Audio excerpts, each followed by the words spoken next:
အားလုံးပဲမင်္ဂလာပါဆရာတော်တိုင်းနဲ့ပါ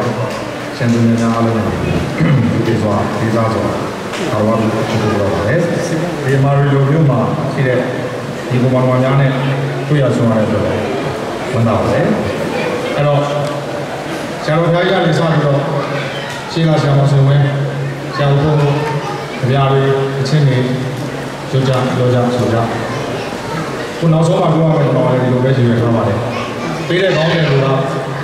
ဒီအမာရီလိုမျိုးကိုကြောင်းနေတဲ့ဒီကဆရာတယောက်နေတယ်အမာရီလိုမျိုးကြောင်းဒီကဆရာတယောက်လို့ကျွန်တော်ပြထားပါတယ်ရှင်းမှာပြောခဲ့လို့တဲ့ Las Vegas မှာတော့လည်းဒီလိုပဲကျွန်တော်ပြခဲ့ပါတယ် Las Vegas ရောက်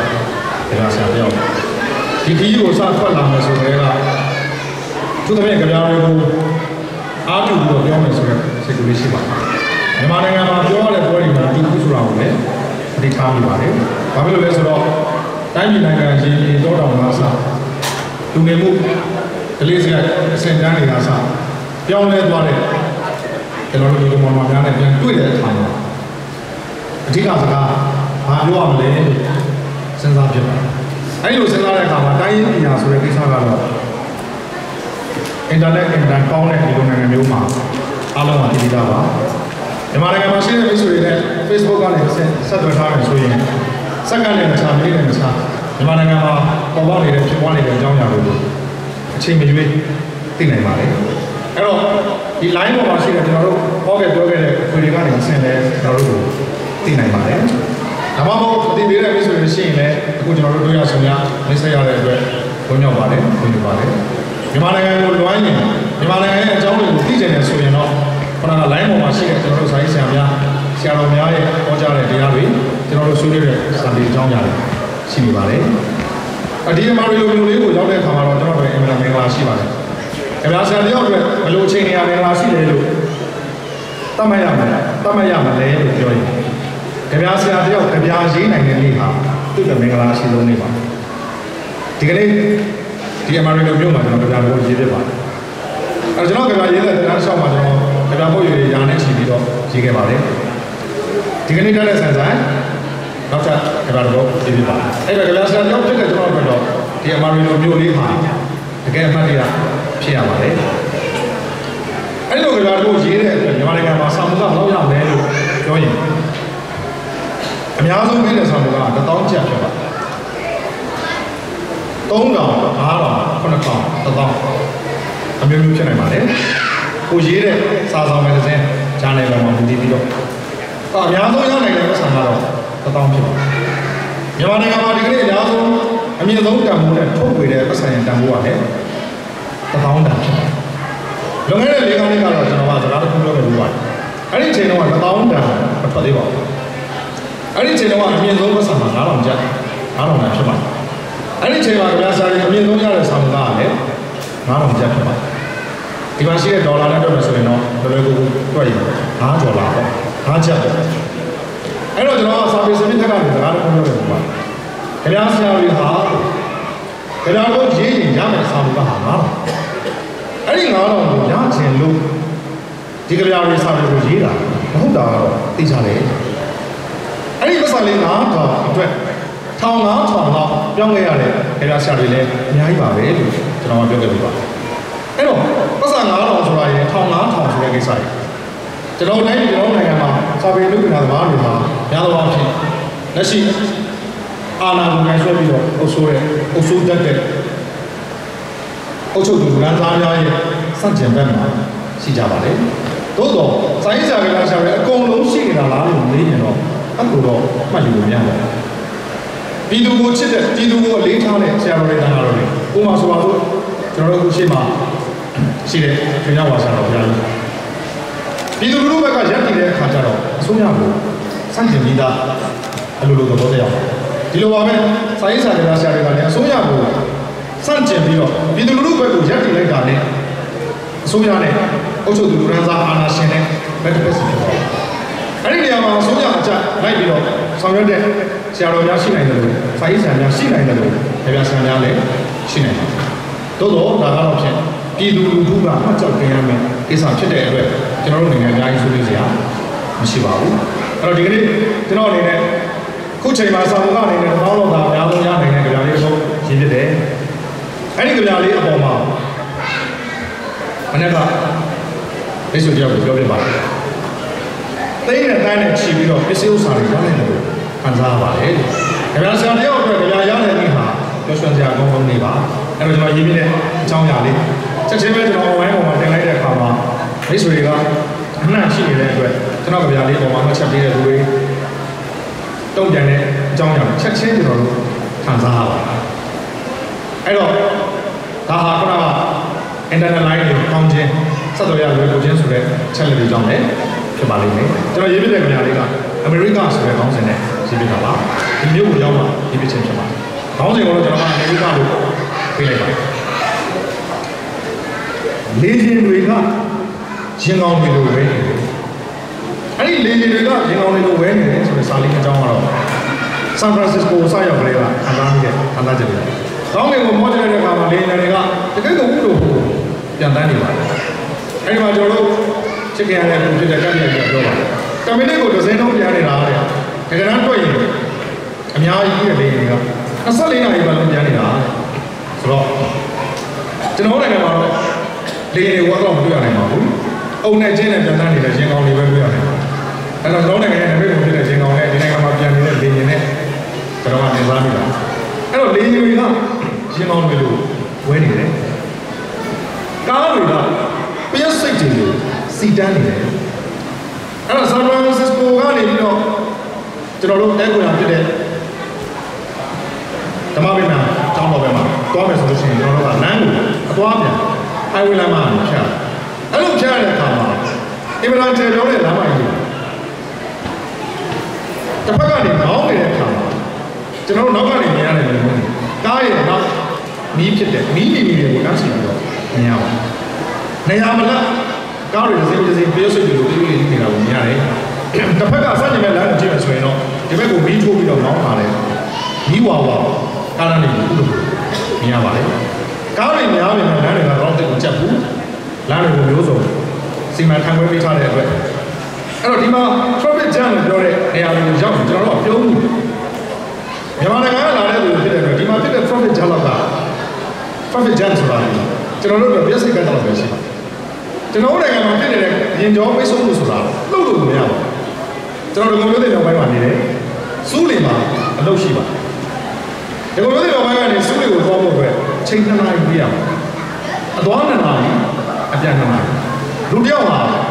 အဲ့ဒီကိုယ့်ရဲ့လောက်ခန်းရှိရအောင်သွားဖို့အတွက်အချိန်4နာရီပြရဒီနေ့ကလူတယောက်ဟာတရက်ကို7နာရီလောက်လို့သတ်မှတ်ထားတယ်အဲ့ဒီအလုပ်ခွင်ကိုရောက်ဖို့တော့သွားပြန်လာတယ်4နာရီကုန်နေတဲ့ခါကျတော့အဲ့ဒီလူတယောက်ဟာဘယ်လိုအင်အားတွေနဲ့ဘယ်လိုခွန်အားတွေနဲ့လုပ်နေလဲဒီလိုလူနဲ့ဆက်ဆံတဲ့နေရာမှာဘယ်လိုစိတ်စေတနာကောင်းတွေပြီးနိုင်မလဲကျွန်တော်တို့စီးရတဲ့ဘတ်စကားတွေဆိုတာတကယ်ကိုသူရိစာနေကိုတိုးဝေပြီးတော့စီးရတာလူနဲ့တူအောင်စီးရတဲ့ကားတွေမဟုတ်ပါဘူးဆိုတော့ကတော့ဆရာကြီးကအင်မတန်လက်သွက်တယ်ရုံးချင်းအောင်လေးနဲ့အလုပ်လုပ်ဖို့ထွက်လာတဲ့ကုမ္ပဏီရုံးဝန်ထမ်းစေးမလေးတယောက်ပေါ့အဲ့ဒီချင်းအောင်လေးနဲ့လာလိုက်တာသောပြောနေတယ်ဘာနာရီပဲလာကြတယ်အင်းစိန်ကနေပဲလာဒီကုမ္ပဏီမြောက်ပိုင်းကပဲလာတာဂီတာကပဲလာဘောပုံကပဲလာရုံးရောက်တဲ့အချိန်မှာဒီမှာတော့ပြန်မှန်းနေတယ်တကယ်တော့ရုံးဆိုတာလုပ်လို့ရမယ်နေဒါပေမဲ့အဲ့ဒီစေးမလေးကဘာပြောနေလဲဆိုတော့ရုံးကိုရောက်တာနဲ့အသက်ကိုခက်ခက်ရှူပြီးတော့ရုံးစပွဲပေါ်ကိုသူ့ရဲ့ချင်းအောင်လေးချပြီးတော့စပြောတဲ့စကားကဘာလဲဆိုတော့တက်ပြင်းလေးကိုချပါတယ်လေးဘူးလေးကိုမှုတ်ထုတ်လိုက်တာပေါ့ပြီးတော့စကားတော့ပြောပါတယ်ရုံးရောက်မှပဲနားရတော့တယ်ဆိုတော့ရုံးဆိုတာနားမယ်ညာအလုပ်လုပ်ဒါပေမဲ့အဲ့ဒီရုံးကိုရောက်ဖို့အတွက်ဘတ်စကားကိုခက်စီးနေရတယ်နာဆန်ဆန်လာပါရီကိုချုပ်ပြီးလာတဲ့ခဏကမေးလို့ဖြစ်တဲ့အတွက်အင်မတန်ချက်တဲ့ဘတ်စကားတွေပေါ်မှာကျွန်တော်တို့ခဏကတော့ပါပြရဲ့အနေနဲ့အများကြီးဆိုင်ရပါတယ်စပယ်ရတဲ့အနေနဲ့နမသားချင်းစာနာလို့ရှိတဲ့သူရဲ့အနေနဲ့အများကြီးကိုတိုးဝေရင်ဆိုင်ပြီးမှလာခဲ့ရတဲ့မိမိတို့လေးတရားသူပြောတာမှားတော့မမှားဘူးရုံးရောက်မှပဲ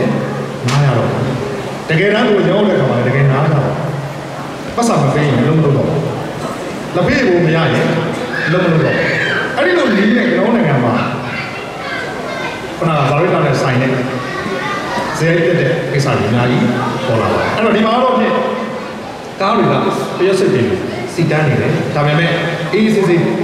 မောင်းလို့ရတယ်သူ့လမ်းနဲ့ကိုလမ်းနဲ့သူ့လိမ့်နဲ့ကိုလိမ့်နဲ့အဲ့ဒါတော့မရှိဘူးကျွန်တော်နောက်ထပ်ထည့်ပြပါလမ်းတွေကချောင်းနေတယ်လမ်းတွေကချောင်းနေတယ်ဆိုတော့ split ဖြစ်တာကိုပြောတာမဟုတ်ပါဘူး smooth ဖြစ်တာကိုပြောတာလမ်းတွေကချောင်းနေချောင်းနေကျွန်တော်တို့ရန်ကုန်နဲ့မန္တလေးအမြန်လမ်းမှာခေါက်လိုက်ပါတယ်မိုင်အားဖြင့်400မရှိပါဘူး300နဲ့80လောက်ပဲရှိမယ်ဟိုဝိပမာဏရန်ကုန်နဲ့မန္တလေးအမြန်လမ်းမှာရှိဟုတ်ပါအခုမြန်မာနိုင်ငံနိုင်ငံသားတွေတော့အဲ့ဒီလမ်းကိုနာမည်ပြောင်းပေးပါတယ်မပြန်လမ်းမှာကြီးလို့ပြောင်းပေးထားပါတယ်တမိုင်းလုံးတရားလုံးမကတော့တဲ့ရင်တိုက်မှုတွေအန္တရာယ်တွေလူသက်သေဆုံးမှုတွေနဲ့အဲ့လိုလမ်းကြီးကဆုံးဆုံးအောင်ဖြစ်နေတဲ့အခါကျတော့ဒီနိုင်ငံရဲ့သမ္မတဖြစ်တဲ့အိုဘားမားကမြန်မာနိုင်ငံကိုလာခဲ့ဘူးလေလာခဲ့ဘူးတဲ့အခါမှာကျွန်တော်နိုင်ငံရဲ့လက်ရှိဦးစီးကောင်းဆောင်ဖြစ်နေတဲ့နိုင်ငံတော်သမ္မတဦးသိန်းစိန်ကကြီးကျူးအောင်ပါပဲဒီလိုလိုအတွက်တောင်းဆိုမှုတွေလုပ်ပါကျွန်တော်တို့ကြားလိုက်ရပါတယ်အိုဘားမားကိုတောင်းဆိုတဲ့တောင်းဆိုချက်တွေအဲ့ဒီရန်ကုန်မန္တလေးအမြန်လမ်းမကြီးကိုတက်တရာလမ်းအဖြစ်ကူညီပေးပါလို့ဦးသိန်းစိန်ကအိုဘားမားကိုတောင်းဆိုတယ်လို့ကျွန်တော်တို့သတင်းတွေမှာဟန်အဲ့တော့တခါတရံကျတော့ကျွန်တော်နိုင်ငံသားတယောက်နဲ့စဉ်းစားမိတယ်အဲ့ဒီလောက်ပမာဏကိုကတ္တရာလမ်းမခင်းနိုင်တော့ပါကျွန်တော်တို့တော့မွေးတယ်သူတို့တွေပိုင်ဆိုင်နေတဲ့ပိုင်ဆိုင်မှုပစ္စည်းတွေဒါတွေအများကြီးကျွန်တော်တို့ဒီလိုမှပြောခဲ့ပြပါပြီအားလုံးကလည်းသိကြဖြစ်ပါသို့တော့ဒီလမ်းလေးကိုကျတော့ကောင်းအောင်လုပ်ပေးနိုင်ဘူးမှောက်ကြတယ်တိုက်ကြတယ်တေကြအဲ့ဒီမှာစီမံခန့်ခွဲမှုလွယ်နေနဲ့ထပ်လုပ်တဲ့အခါကျတော့လုပ်ရမှာကရင်တိုက်မှုအင်မတန်များတဲ့မကောင်းတဲ့လမ်းကိုကောင်းအောင်လုပ်အောင်ဒါပေမဲ့ကျွန်တော်တို့ကမြန်မာပြည်မှာဟန်ပေါ့မြန်မာစေတနာပေါ့နိုင်ငံတော်လူကြီးများညွှန်ကြားလိုက်ပါတယ်အခုဘာညွှန်ကြားလဲဆိုတော့စေးရုံတွေစောက်ပေးမယ်အညာလမ်းတွေဘေးမှာစေးရုံတွေစောက်ပေးဖို့အတွက်နိုင်ငံတော်သမ္မတကပြုလုပ်လိုက်တယ်ပြင်ရမှာကလမ်းကိုပြင်လမ်းကိုကောင်းအောင်လုပ်လမ်းကိုကောင်းအောင်လုပ်မယ်အခုတော့ပြင်တော်တော်ကိုတက်တက်တာအသက်ထွက်လို့ရအောင်စေးရုံစေးကန်းကိုတိုးချဲ့ပြီးစောက်ပေးမယ်ဆိုတဲ့အခါကျတော့နော်ဒီကျွန်တော်တို့အမာရလိုမျိုးမှာကျွန်တော်တို့မိတ်ဆွေများလို့ဒီစကားတွေပြောရင်တော့အချိန်တခါကြီးနဲ့လည်းတောက်မှာမဟုတ်ပါဘူး။သို့သော်လည်းကျွန်တော်ခွေတွေထဲမှာအများကြီးပြောခဲ့ပါအဲ့တော့ဒီမှာကျွန်တော်ကြားလေးပြောတယ်လမ်းတွေကချောနေတယ်ချောမွေနေတယ်လမ်းတွေကမီးတွေကရှမ်းထွက်နေတယ် Las Vegas မှာကျွန်တော်တို့ရတဲ့ဆောက်သွားကြတယ်တပ်ပုံရိုက်ခဲ့ကြတယ်တကယ်ကိုမီးရောင်တွေကအလျံတမီးနဲ့ကျွန်တော်တိုင်းပြည်ကျွန်တော်နိုင်ငံမှာတော့ဖြင့်ကျေးရွာမှာ6000ဝန်းကျင်အဲ့ဒီကျေးရွာပေါင်း6000ဝန်းမှာမီးလေးနဲ့ကျေးရွာဟာ2000လို့တက်စစ်ဝန်ကြီးဌာနကထုတ်ပြန်ထားပါတယ်ဒါဆိုရင်မီးမလင်းတဲ့ကျေးရွာက4000ဝန်းတိတိကျန်ပါသေးတယ်အဲ့ဒီချိန်မှာရခိုင်ပြည်နယ်ရွှေသဘာဝတန်းတွေကထုတ်တဲ့သဘာဝတန်းတွေအဲ့ဒါကိုသဘာဝတန်းတွေကျွမ်းကျင်တဲ့ပညာရှင်တွေကတွက်ချက်ပြပါတယ်အဲ့ဒီရခိုင်ကထွက်နေတဲ့ရွှေသဘာဝတန်းတွေရဲ့3ပုံတစ်ပုံကိုသုံးရင်မြန်မာနိုင်ငံလုံးမီးပေးလို့ရပါတယ်။ဒါပေမဲ့ကျွန်တော်တို့အဲ့ဒီသဘောတရားကိုသုံးဆွဲနိုင်ွယ်မရပါဘူး။ဂျိုးရီယာကိုကျွန်တော်တို့ရောင်းတဲ့အခါမှာကျွန်တော်တို့ထိုင်းနိုင်ငံကိုရောက်တယ်။ထိုင်းနိုင်ငံကိုရောက်တော့ထိုင်းနိုင်ငံရဲ့မိတ်ဆွေတွေကကျွန်တော်တို့ပြန်ရှင်းပြတယ်။ဆရာကြီးတို့ရေးတဲ့အလွယ်နားလည်အောင်ပြောရရင်တဲ့အဲ့ဒီ guest တွေကိုတန့်စင်တဲ့ပစ္စည်းတွေမြန်မာနိုင်ငံမှာမရှိဘူး။ကျွန်တော်ထိုင်းမှာရှိတယ်။လောလောပြောမယ်နားလည်အောင်တယူနစ်ကို9ချက်နဲ့ရောင်းနေဆိုရင်တဲ့ကျွန်တော်တို့ထိုင်းကိုရောက်ထိုင်းကပြန်လဲတန့်စင်ပြီးပြန်ရောင်းတဲ့တန်ဖိုးဟာ30ပါတန်ဖိုးတဲ့နှစ်ဆအဲ့ဒီနှစ်ဆတန်ဖိုးကိုကျွန်တော်နိုင်ငံကပြန်ဝယ်ပါတယ်ပြန်ဝယ်ပြီးတော့အချို့နေရာဒေသတွေကိုမီးပေးဖို့ထူတာပါတယ်အဲ့ဒါလည်းစိတ်ကောင်းစေတနာကောင်းတဲ့ပုံဖြစ်နေရုပ်ောက်ဝယ်ပြီးလာတဲ့အခါမှာမဲဆွဲတဲ့တော့ပြည်သူလူထုပေါ်မှာစစ်မှန်တဲ့စေတနာနဲ့ပုံဖြစ်နေကြားကောင်းလို့မြင်ကောင်းလို့ပြီးတဲ့ပမာဏဆိုတာကျွန်တော်တို့သိရတယ်။ဒီအသက်တွေရောက်မှသိလိုက်တဲ့ဒီတစ်ခုကတော့တနင်္လာနေ့တိုင်းကိုရောက်တဲ့အချိန်မှာကျွန်တော်သိရတယ်ဖြစ်တယ်။တနင်္လာနေ့တိုင်းပိုင်းတော့ကျွန်တော်စိတ်ထဲမှာထင်တာကလျှက်စစ်ပြီးရလာတော့နည်းပဲ။ဒါပေမဲ့ဘာပဲဖြစ်အဆိုးရကတော့လျှက်စစ်မိကိုတော့ပေးထားမှာပဲလို့ကျွန်တော်ထင်ပါတယ်။ကိုရောက်တဲ့အခါမှာတနင်္လာနေ့တိုင်းလုံးကိုအဆိုးရကလျှက်စစ်ပေးမှာပါ။တနင်္လာနေ့တိုင်းလုံးရဲ့လျှက်စစ်မိကိုပုဂ္ဂလိကလုပ်ငန်းရှင်တွေကမိသက်ကြီးတွေနဲ့ဓာတ်ဆီတွေဒီဇယ်တွေကိုအပြင်ကဝယ်ပြီးတော့ပုဂ္ဂလိက မီတာ1ယူနစ်ဟာ450 500 550 600အထိပေးပြီးတော့သုံးကြပါအဲ့တော့အစတော့ထင်လာပြီအနေနဲ့များတော့ဆိုရတော့ပေးထားမှာပဲလို့ထင်ထားတာတကယ်တမ်းမှာတော်လက်လာရင်တိုင်းလုံးကိုအစိုးရကလက်စင်ပြီးပေးထားခြင်းမရှိပါဘူးအဲ့ဒီတဲ့စောစောလေးသိထားတာတော့ကြားတင်တဲ့လောကီတာကလာတဲ့ဇာတ်လျက်စစ်အဲ့ဒီဇာတ်လျက်စစ်ကတော့ကျွန်တော်တို့သုံးနေတာဖြစ်တဲ့အတွက်သုံးလိုက်လာလိုက်ပြက်လိုက်ပြင်လိုက်ပေါ့အဲ့တော့ကြားတင်ကလာတာဖြစ်တဲ့အတွက်ကြားပြင်နယ်မှာရှိတဲ့ဒီလောကီတာကြီးဖြတ်လာတဲ့အောက်ကကြားရွာလေးတွေကတော့ညီးလင်းမယ်လို့ထင်ခဲ့မိပါတယ်တကယ်တကယ်ကြားပြင်နယ်ရောက်တဲ့အခါမှာလည်းလက်စစ်ဓာတ်တွေကိုအဓိကထုတ်ပေးနေတဲ့ကြားပြင်နယ်ကသူတို့ရဲ့သဘာဝတရားစာတာကိုတုံးဆွဲနိုင်ခွင့်ခွင့်ရ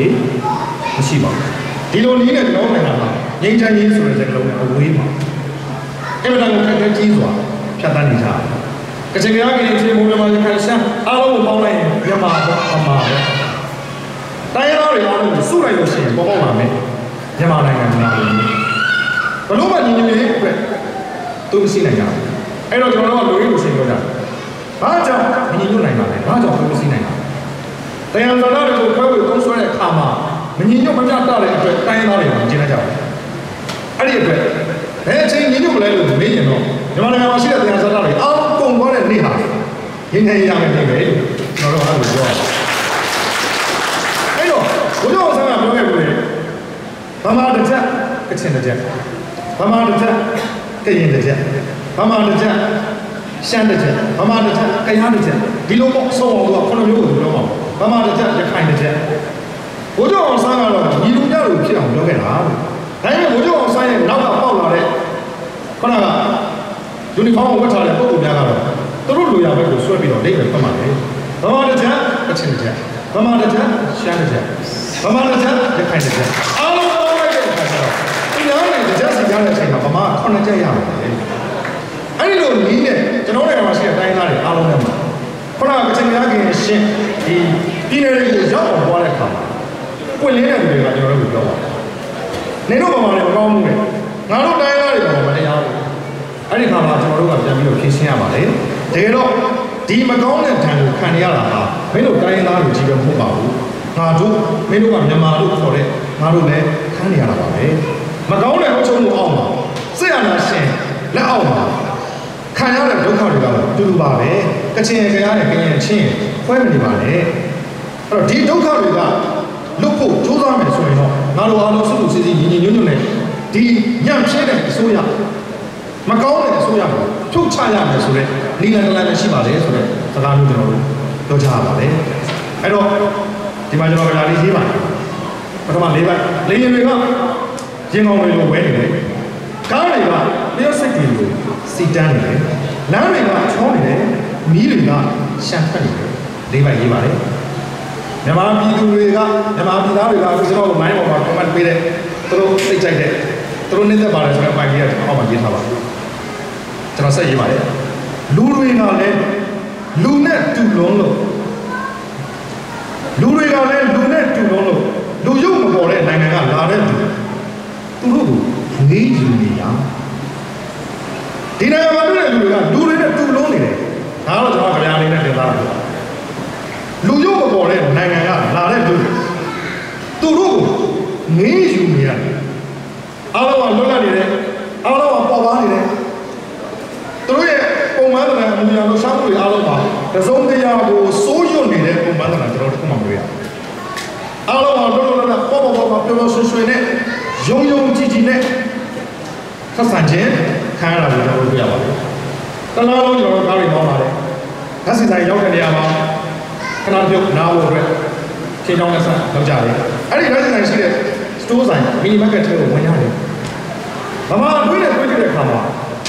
ကောင်တာမှာရှိတဲ့မျိုးသမီးတယောက်ကတော့ကောင်းမျိုးသားတယောက်ကတော့ကောင်းတစုံတယောက်ရှိမယ်ကျွန်တော်တရားလုံးလုံးလာဖြစ်တဲ့အတွက်အဲ့ဒီမြေဝင်ကိုနောက်ဆုံးမြင်ခဲ့ရတယ်အဲ့ဒီကောင်တာထားရှိမှုဟာတဆိုင်လုံးတွေနဲ့ခြုံကြည့်ပြီးဆိုရင်တဆိုင်လုံးကိုမြင်နိုင်လောက်တဲ့နေရာမှာထားတဲ့ကောင်တာမဟုတ်ဘူးသူတို့ရဲ့ decoration ကဘလို့အစင်းပြေလို့ထားပုံရတယ်ဆိုတော့ဒါဆန်းတယ်ဆိုရင်ဒီလားလေးမှာသူက guest ကောင်တာကိုထားလိုက်အဲ့တော့ဒီဆိုင်ကြီးတွေတော့ကျွန်တော်လိုက်ကြည့်တဲ့အခါမှာပိုးပဲနောက်ဆုံးတန်းရောက်သွားတဲ့အခါမှာကောင်တာမှာ တွေမျိုးမမြင်ရဘူးဗမာချင်းဗမာချန်နဲ့ပြောမယ်ဆို CCTV တွေပါခဏထားမယ်နော်ဗမာချင်းဗမာချန်နဲ့ပြောမယ်ဆိုရင်နှစ်သက်စရာကောင်းတဲ့ရန်လို့စရာကောင်းတဲ့ပစ္စည်းလေးတွေတစ်ခုလုံးကိုဒါလေးဘတ်အနေဖြုတ်ပြီးတော့အိတ်ထဲကောက်ထည့်ခြင်းစရာပဲသူတို့ဘယ်သူမှလိုက်ချင်မနေဘူးဘယ်သူမှမယုံတဲ့ကပုံမှန်လာတယ်မဆက်ဆံဘူးကျွန်တော်အိတ်တလုံးဝယ်ထားတယ်ဆရာဦးဆိုပြီးပြောမှအိတ်တလုံးပါတယ်ဆရာဦးကမှအိတ်တလုံးပါအဲ့ဒီအိတ်ကလေးတွေဒါလေးကိုပြစ်ထလိုက်လို့ရတယ်ဆိုပါတော့ CCTV ကိစ္စတော့ကျွန်တော်နောက်မှပြောမယ်ပြစ်ထလိုက်လို့ရတယ်အနေထားမျိုးကျွန်တော်တို့ကဘယ်မှာလဲအဲ့ဒီအိတ်တွေနဲ့ခိုးတော့မှာပဲဆိုတော့ပုံပန်းတော်မျိုးကျွန်တော်တို့ဘယ်လိုလုံးအောင်တွေ့ရကျွန်တော်တို့မယုံကြည်တဲ့မျက်ဝန်းမျိုးကျွန်တော်တို့မတွေ့ရဘူးသူများနိုင်ငံကလူတွေကကျွန်တော်တို့ကိုယုံကြည်နဲ့ဆက်ဆံပေးတယ်ကျွန်တော်တို့နိုင်ငံမှာကျွန်တော်တို့လူမျိုးဖွင့်ထားတဲ့စတိုးဆိုင်ထဲမှာအဲ့ဒါလိုအိတ်ကြီးတစ်ကားနဲ့ပေါ်လို့မရဘူးတော့မယ်ဆိုရင်ဝန်ထမ်းတွေကနောက်ကတကောက်ကောက်လိုက်ပြီးတော့မနစ်တရမှာထောင်အောင်လုပ်လာတဲ့ခိုးတယောက်ကိုဆက်ဆံရင်ခံရမှာဒီလိုဆက်ဆံတဲ့လူတွေကိုကျွန်တော်တို့အပြစ်တင်နေတာမဟုတ်ပါဘူးမကောင်းတဲ့စနစ်အောင်မကောင်းတဲ့အုပ်ချုပ်မှုရဲ့အောက်မှာလူတွေရဲ့တယောက်ကိုတယောက်မယုံကြည်မှုဟာကိုမျိုးတိုးတက်လာတယ်ဆိုတာညင်းလို့မရပါဘူးအဲ့တော့လူတွေကလည်းလူနဲ့တူလို့လူရုပ်မပေါ်တဲ့နိုင်ငံကလာတဲ့သူတို့ကိုငေးချင်တာတရားစင်အောင်များစွာတရားစင်အောင်များစွာကျွန်တော်ဖြတ်ပါတယ်ကျွန်တော်တို့လိုက်ကိုလည်းမိတ်ဆွေတွေတောင်းကြည့်ပါတယ်ဆရာဒါအောက်ကဖက်တာနောက်တစ်ခါပြန်အောင်မယ်ဆရာဒါအပေါ်ကဖက်တာ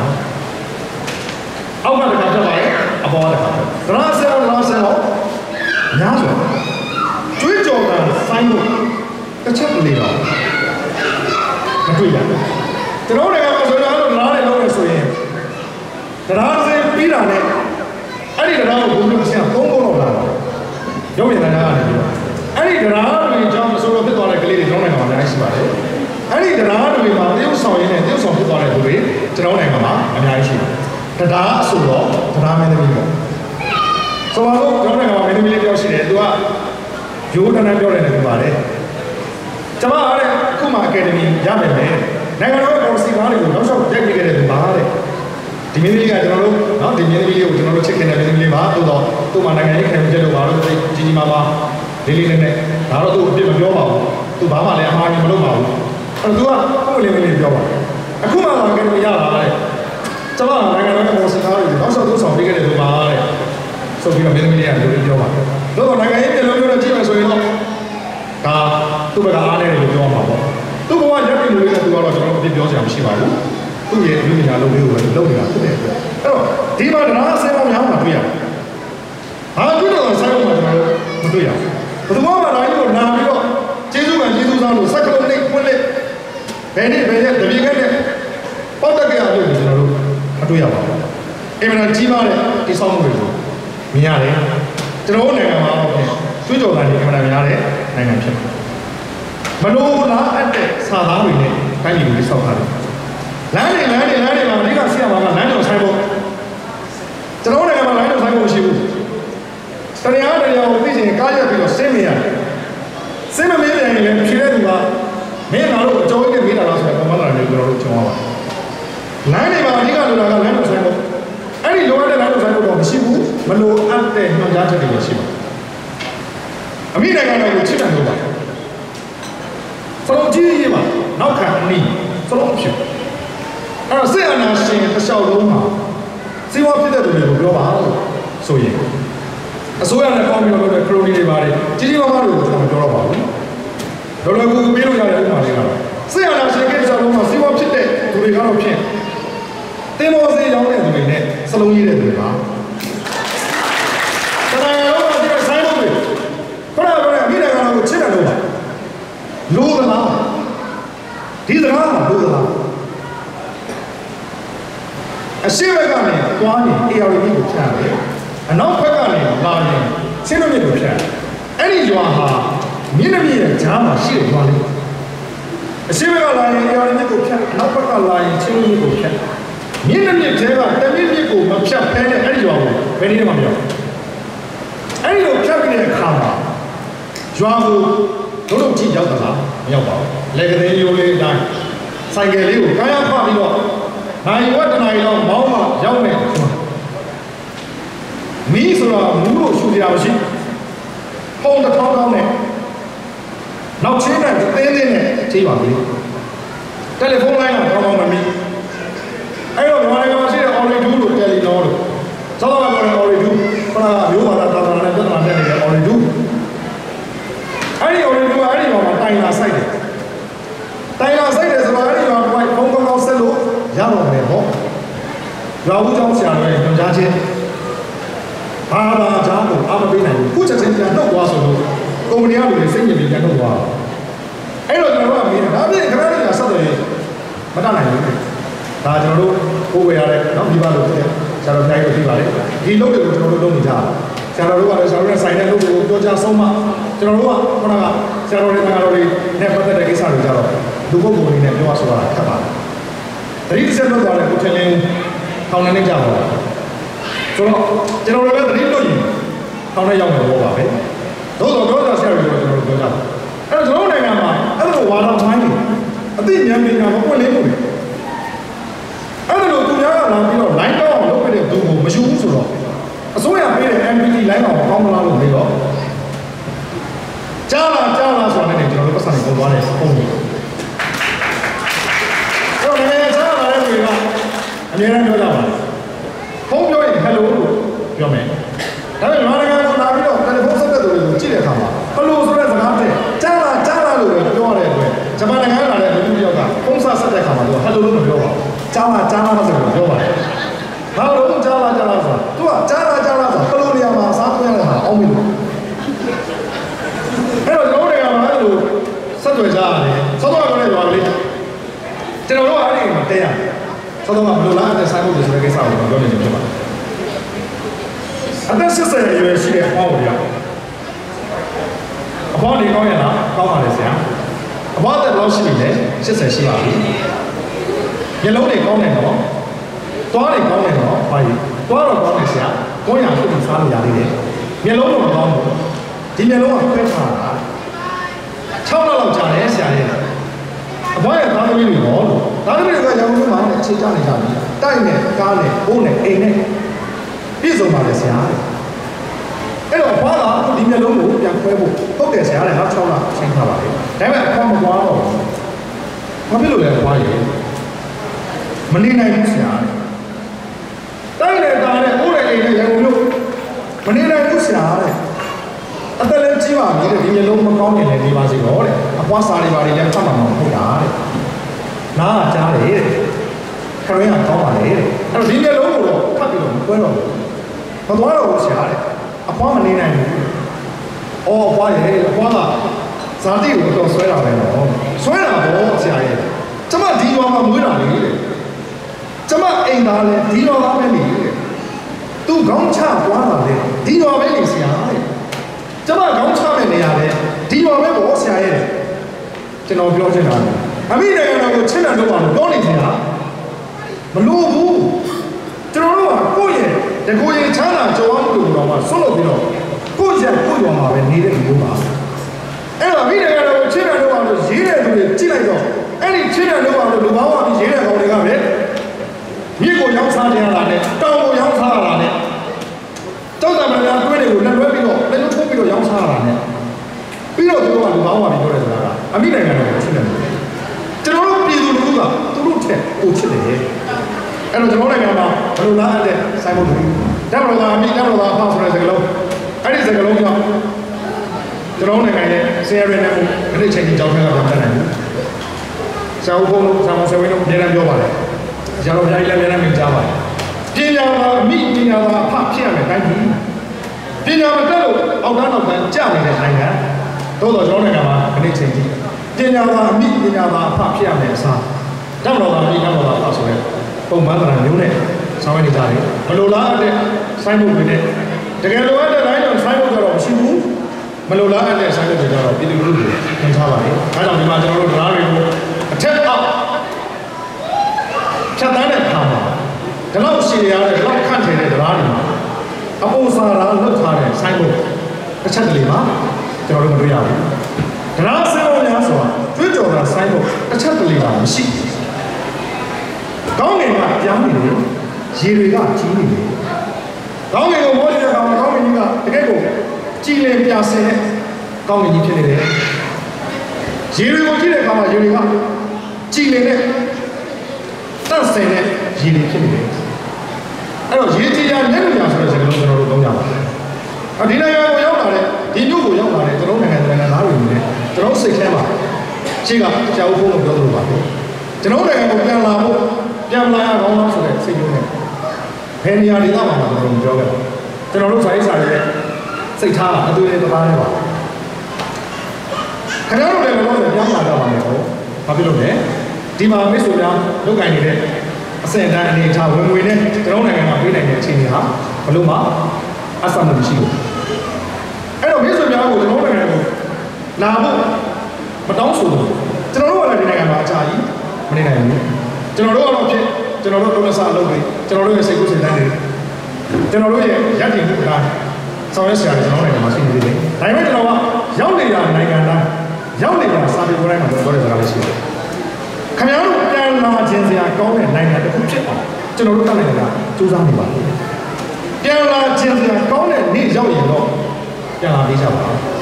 လောလောဆယ်တော့ပြန်လာခြင်းစရာမကောင်းတဲ့အတွက်ကျွန်တော်တို့လိုဝေးကနေပြီးတော့ပဲချစ်ခင်ရင်းနှီးစွာနဲ့အဝေးကနေပြီးတော့ပဲတိုင်ရောဆိုင်နဲ့ပြဿနာတရားနဲ့စောင့်ရှောက်အောင်မယ်သဘောဖြစ်ပါတယ်အဲ့တော့ကောင်းကင်ကိုကြည့်တော့ပြန်နေတယ်ရေတွေကကြီးနေတယ်နောက်ဆုံးဒီကြပြရဲ့အဓိကကျွန်တော်ရေးချင်တဲ့စာသားကိုနောက်ဆုံးပိုက်ဖြစ်ပါတယ်တရားဥပဒေစိုးမိုးတဲ့နိုင်ငံမှာမြတ်ပင်တွေတောင်တက်တဲ့မမှန်ပေါက်ရောက်နိုင်ကြတယ်ဒါကျွန်တော်ကအဆုံးသတ်ပဲကျွန်တော်ပြောချင်တဲ့စကားလုံးပါလေဒီစကားစုဖြစ်တရားဥပဒေစိုးမိုးတဲ့နိုင်ငံမှာမြတ်ပင်တွေပေါက်တာတော့မှတက်တဲ့မမှန်ပေါက်နိုင်ကြတယ်အဲ့တော့ဒီကြပြထဲမှာဒေလာဆာပြောတဲ့သက်တမ်းမှုရဆိုရင်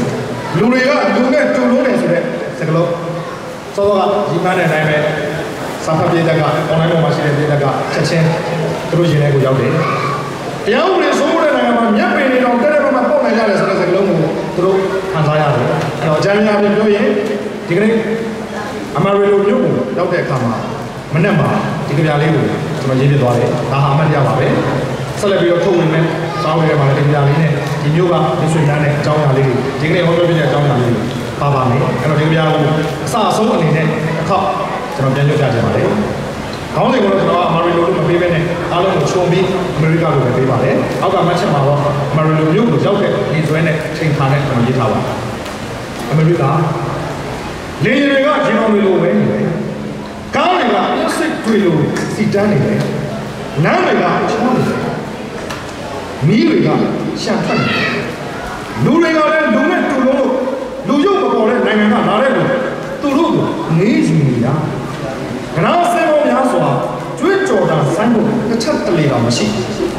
ကောင်းကင်ကပြနေတယ်ရေတွေကကြီးနေတယ်တရားဥပဒေစိုးမိုးတဲ့နိုင်ငံမှာမြတ်ပင်တွေတောင်တက်တက်မတ်မတ်ပေါက်ရောက်နေကြတယ်ဒါဟာအမေရိကန်လိုမျိုးကိုရောက်တဲ့မှတ်တရကြပြလေးဖြစ်ပါလေကျွန်တော်နိုင်ငံမှာအဓိကလိုအပ်နေတာဟာကျွန်တော်တို့အများအားပြောတဲ့တရားဥပဒေစိုးမိုးမှုတရားဥပဒေစိုးမိုးမှုမရှိတဲ့အတွက်လောကနိုင်ငံများဟာအင်မတန်မှလူကြီးစရာကောင်းတော့အခုလောလောဆယ်ကျွန်တော်တို့အမေရိကန်ကိုရောက်တဲ့အချိန်မှာပဲပြဋ္ဌာန်းတဲ့ဥပဒေတွေ online ပေါ်လည်းလာပါတယ်အဲ့ဒါဘာလဲဆိုတော့လက်မထပ်ပဲအတူနေရင်ပေးမဲ့ပြည်တယ်ခုနှစ်နှစ်လို့ပြောပါ living together လက်မတော်ပဲအတူနေရင်ပေးမဲ့ပြည်တယ်ကခုနှစ်နှစ်အမျိုးသမီးတယောက်ကိုအလိုတူလို့ကြင်ကြံလိုက်ရင်3,600ရပေးမဲ့ပြည်တယ်က3နှစ်ဖြစ်တယ်အဲ့တော့နောက်တစ်ယောက်လူတွေကကိုရေးပါတယ်ခုနှစ်နှစ်တော့ကြောက်ခံတော့ဘူးတဲ့3,600ပဲကျူးလွန်လိုက်တော့မယ်ဒါကျွန်တော်နိုင်ငံမှာကမောကမဖြစ်တဲ့စီမံဆောင်ရွက်မှုဖြစ်ပါတယ်ခုနကကားစင်ပေါင်း900လောက်လူပေါင်း150ကျော်လောက်နဲ့တက်လာခုတ်တဲ့တက်ခုတ်တဲ့အကြမ်းပြောရင်တော့ခုတ်တာပေါ့တကယ်တော့ကျွန်တော်တို့သိထားတဲ့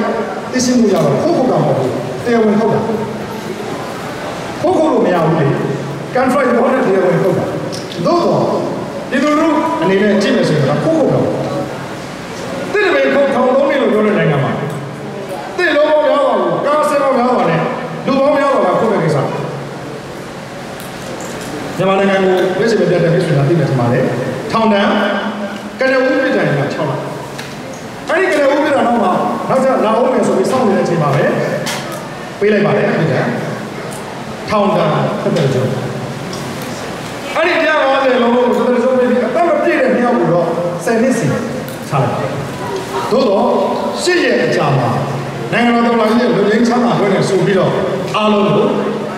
ပြန်ခေါ်လိုက်တယ်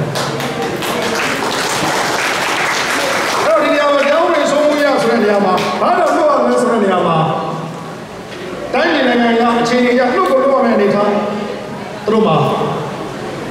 ရှိနေပါလိမ့်မယ်သူတို့ရဲ့အားနည်းချက်တွေရှိနေပါလိမ့်မယ်အဲ့ဒီချိန်မှာကျွန်တော်တို့စိတ်ထဲမှာပေါင်းနေတာကသူတို့နိုင်ငံမှာဖြစ်တဲ့ခေါင်းကမွေးစေဝါလုပ်တယ်ဆိုတဲ့နော်ခမ်းဆိုင်းနော်ခမ်းကျွန်တော်တို့မသိပါဘူးမခင်ပါဘူးမရှင်းသေးပါဘူးမွေးစေဝါလုပ်တာကိုလည်းကျွန်တော်တို့သဘောမကျပါဘူးသို့တော်လည်းဆိုင်းနော်ခမ်းမမနိုင်ငံတော့အဲ့ဒီဆိုင်းနော်ခမ်းကိုတယောက်ကစိတ်ထိုးပြီးတော့တာအဲ့ဒီချိန်မှာကျွန်တော်တို့နိုင်ငံကပုံပုံများလူကြီးများကိုယ်နိုင်ငံသားတယောက်အတွက်စကားတစ်ခုမှပန်ကြားတာကျွန်တော်ကြားလိုက်တာအဲ့ဒီတရုတ်နိုင်ငံသားတွေကိုတရုတ်ကတာဝန်ရှိပုဂ္ဂိုလ်များလာတောက်လျှောက်ဖိအားပေးပါပြည်မှုနဲ့ပြည်ထန်တဲ့တသက်နေတာဆောင်ရွက်ဖို့အဲ့ဒီချိန်မှာကျွန်တော်နိုင်ငံမှာစီးပြီးသားပုဂ္ဂိုလ်များကလည်းတရုတ်ကိုကြောက်ရပါတယ်ဘုရားဆိုတဲ့ပုဂ္ဂိုလ်များအတိအလေးရှိပြီးသားဖြစ်တဲ့အတွက်နောက်ဆုံးမှာတသက်ရောင်းရနေပြီးတော့စစ်ရဲနေလွတ်ပြရတဲ့အချိန်လေးကိုရောက်ပါတယ်အဲ့တော့ကျွန်တော်က Las Vegas မှာလည်းပြောခဲ့ပါတယ်ကတ်တိုးဆရာကြီးတိတ်တော်တာပဲတိတ်ကွက်တာပဲချက်ချင်းပဲကတ်တိုးဆရာတော်ကရေးပါတယ်စက္ကန့်60မိနစ်60တနာရီ24နာရီတရက်8ရက်အတက်ကြောင်းကတ်တိုးဆရာတော်ကရေးတဲ့ကတ်တိုး24နာရီနဲ့8ရက်အတက်ကြောင်းသူ့ရဲ့အတက်ကြောင်း8ရက်ပဲရှိတယ်အဲ့ဒီချိန်မှာအဲ့ဒီတရုတ်ကုမ္ပဏီကိုမြန်မာနိုင်ငံမှာခေါင်းကလက်လောင်းတော်ကိုစီမံဆောင်နေတဲ့ဝါမောင်ကုမ္ပဏီကိုမကျေနပ်လို့ဆန္ဒပြတယ်ကိုနေမျိုးစင်တော်တော်အောင်မှာမဆိုင်ချွေးလို့အုပ်စုမောင်တင်ထုတ်ပိုင်လို့အုပ်စုကိုတရုတ်နိုင်ငံရှိမှဆန္ဒပြလို့ပုံမှန်၄၅ခုနဲ့ချလိုက်တဲ့ပြည်တော်လေး၄နှစ်နဲ့၄လအေးစေးဆိုတော့ဆန္ဒပေါ်ထုတ်တဲ့အတွက်ချတဲ့ပြည်တော်က၄နှစ်နဲ့၄လတရုတ်နိုင်ငံရင်းနှီးတော်တော်ကိုဝင်ရောက်ကျူးကျော်ဆော်ကားတဲ့သူတွေကိုပေးတဲ့ပြည်တော်ကရှိရဲ့အဲ့ဒီနေရာမှာမလွတ်လို့မရဘူးဆိုတဲ့အခြေအနေတွေခိုးခုတ်တာမဟုတ်ဘူးတရားဝင်ခုတ်တာအပေးယူလုပ်ပြီးမှခုတ်တာလာပေးလိုက်ယူလုပ်ပြီးမှခုတ်တယ်ဆိုတဲ့ကိစ္စတွေကတော့ကျွန်တော်တို့မကြောက်ကြဘူးဆိုဖြစ်ပါတယ်နောက်ဆုံးဒီကနေ့လူမျိုးရေးတွေဘာသာရေးတွေနိုင်ငံရေးတွေရောထွေးနေတဲ့အင်္ဂလိပ်တွေကိုတက်ဆောင်တဲ့ကိစ္စတိုင်ရင်းမှုတွေကိုယ်တိုင်ပါဝင်နေတယ်ဆိုတဲ့သတင်းမျိုးထွက်လာတဲ့အချိန်မှာကျွန်တော်တို့အနေနဲ့တော့သိပြီးတော့အံ့ဩစရာမရှိပါဘူးအဲ့တော့ကျွန်တော်တို့နိုင်ငံကျွန်တော်တိုင်းပြည်ဟာတရားဥပဒေစိုးမိုးမှုမရှိတဲ့နိုင်ငံဖြစ်နေတဲ့အတွက်အစအစအရာရာဟာနောက်ကျောင်းမလုံးပဲနဲ့ကျွန်တော်တို့အလုပ်လုပ်နေကြပါမယ်မြန်မာနိုင်ငံမှာအထင်ကြီးသတင်းကြနေဆောင်ဖြစ်တဲ့အလဲပဲမီဒီယာရဲ့ CEO ဖြစ်တဲ့ဒေါက်တာသန်းထွဋ်အောင်ခုနကကုန်းသီးနဲ့အပြစ်ခံရတဲ့ဆိုတဲ့ကိစ္စမျိုးဒီနေ့ချိန်ဒီကြည့်တဲ့အခါမှာပေါ်ထုတ်နိုင်ခြင်းမရှိသေးပါဘူးတရားဝင်လိုလိုလားလားဆောင်ရွက်ပေးတာမျိုးလည်းကျွန်တော်တို့တွေ့ရပါတယ်အဲ့တော့ဒီလိုတိုင်းဒီလိုနိုင်ငံမှာတရားဥပဒေစိုးမိုးမှုမရှိတဲ့နိုင်ငံမှာရှင်သန်ရတဲ့နိုင်ငံလူနိုင်ငံသားတွေအနေနဲ့အဲ့ဒီအစိုးရရဲ့နောက်မှာအမှုထမ်းနေရတဲ့ဝန်ထမ်းတွေအနေနဲ့အဲ့တော့ဝန်ထမ်းတွေကိုတစုချင်းတစ်ဖွဲ့ချင်းတစ်ခုတစ်ယောက်ချင်းပြောနေမယ်ဆိုရင်ကျွန်တော်တို့တရားမှန်မှမရှိမှာဟုတ်ပါဘူးကျွန်တော်အဖေကိုယ်တိုင်ဝန်ထမ်းပြောဖြစ်ကျွန်တော်အဖေကတရားဝင်ပြောခုတော့ကွယ်လွန်ခဲ့တာနဲ့10လောက်ရှိပြီခုနေရှိမယ်ဆိုရင်80လောက်ရရှိမယ်အကျင့်သိက္ခာကောင်းတဲ့တရားဝင်တယောက်အနေနဲ့ကျွန်တော်ဖခင်ကြီးမှာတာဝန်ထမ်းဆောင်ခဲ့တယ်အဲ့တော့ကျွန်တော်ကလည်းဝန်ထမ်းတယောက်ရဲ့တာဝန်ဖြစ်တဲ့အတွက်ဝန်ထမ်းတွေအပေါ်မှာလည်းပဲမစပြောလို့စိတ်မျိုးမရှိပါဘူးအဲ့တော့တူတင်းတယောက်ချင်းတစ်ဖွဲ့ချင်းပြောနေရင်ဘလို့မှတော့တာမဟုတ်ဘူးဘလို့မှမလုံလောက်နိုင်တဲ့လားစာလေးနဲ့ဟိုးစာဝက်စားမှအကျင့်သိက္ခာပြပြပြီးရက်တီမှဘဝရှင်သန်မှုကိုရမှာဖြစ်တဲ့အတွက်အဲ့ဒီလိုလူတွေကိရိဩတ္တမှာကင်းမဲ့သွားတာကျွန်တော်တို့အပြစ်မဆိုးချင်ပါဘူးအဲ့တော့ကျွန်တော်တို့အားလုံးချုံပြီးစကားပြောမယ်ပြောပါသီလသိက္ခာမရှိတဲ့အကျင့်ပြည့်နေတဲ့အစိုးရလက်အောက်မှာအမှုထမ်းနေတဲ့ဘယ်တော့မှကောင်းတဲ့ဘုဒ္ဓခါကိုရရှိနိုင်မှာမဟုတ်ဘူးကောင်းတဲ့ဝန်ထမ်းတစ်ယောက်ဖြစ်ဖို့ကောင်းတဲ့ကိုယ်တရားကိုရဖို့ဆိုရင်အမှုထမ်းရမယ်အစိုးရကလည်းကောင်းတဲ့အစိုးရဖြစ်ဖို့လိုပါတယ်ဆိုတဲ့စကားကိုကျွန်တော်တို့မြို့ရွာနဲ့ပြောကြဆိုကြဆွေးနွေးကြရပါတယ်အဲ့တော့ဒီဘက်ကြီးစင်တွေကိုလာတဲ့အခါမှာမြန်မာနိုင်ငံအနေနဲ့ ပြစ်တင်မောင်းမဲ့မှုတွေကြားတဲ့ကကျွန်တော်တို့လာပါရွှေတော့ပါဆရာတော်ဘုရားကြီးဆိုလို့ရှိရင်နိုင်ငံတော်ဆိုရချစ်ခင်စွာနဲ့ဆရာတော်ဘုရားကြီးပြင်ပန်းမှာဆိုလို့တရားဟောဖို့ပိတ်လိုက်ပါတယ်ဘယ်လိုပိတ်လဲလို့ပြောရင်နေရာဒေသကတ်တာပြီးတော့ပိတ်တလားလို့မေးတော့အခွန်နဲ့ပြင်လိုက်ပါလေတနိုင်ငံတော်ဒါပေမဲ့အချိန်ကာလအကန့်အသတ်မရှိဘူးတဲ့ဆိုလိုတဲ့ဘောတော့ဆရာတော်ဘုရားကြီးတရားဟောဖို့အတွက်ဒီလိုလူတွေကရပ်တည်တဲ့ဆရာတော်တွေသားတွေကိုကျတော့ဖိနေထုတ်ချင်အဲ့ဒီလိုပဲစာရေးဆရာတွေစာပေသမားတွေဒီလိုလူတွေကရပ်တည်တဲ့လူတွေကိုဒီမျိုးစုံနဲ့ဒုက္ခပေးဖို့ကြံစီကြတယ်ဒီကနေ့ဒီအချိန်မှာကျွန်တော်တို့ရုပ်ောက်ပွဲနီးလာတဲ့အချိန်မှာသူ့ရဲ့ရုပ်ောက်ပွဲရဲ့စီးစီကံဥပဒေတွေရ